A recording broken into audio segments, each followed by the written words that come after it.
Hello, my name is Andrea Valencia, and I'll be talking about the time period of pre-Columbian America and the early European settlement. So first, I'll be talking about America before Columbus.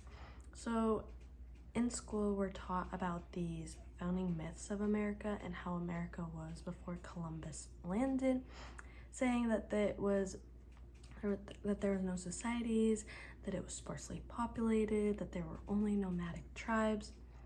All these myths are completely wrong, actually. North America was just as populated as Europe. Like, these Native Americans had built complex societies. Native Americans had a highly developed culture. They knew how to use metals. They had built suspension bridges over canyons. This was their society. This is where they lived. I'll also be talking about education in colonial America. So when we go to school so that we're taught to read by our teachers. It was completely wrong. In colonial America, mothers were actually tasked with having to teach their children how to read even before they started formal schooling, even before they went to school.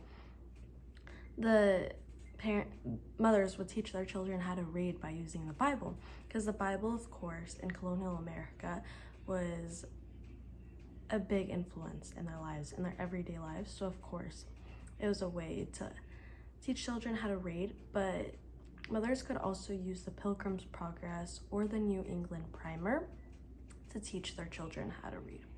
Formal schooling actually became kind of unnecessary because of home education. Home education was so much easier in the sense that mothers were able to teach their children how to read at home, but the children didn't have to go away for hours to go to school, and instead they could work there, whether it was in their farm, to help their parents make a living, which was great for colonial America. I'll also be talking about the Columbian Exchange.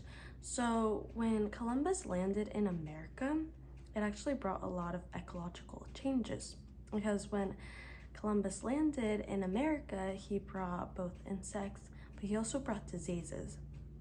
These diseases actually killed 95% of the Native Americans that lived there, which was very cruel. And on top of that, Columbus actually brought back to Spain from America. He brought back black slaves, and he brought horses. And also the Native Americans that built there, they had already been taught about mathematics and astrology.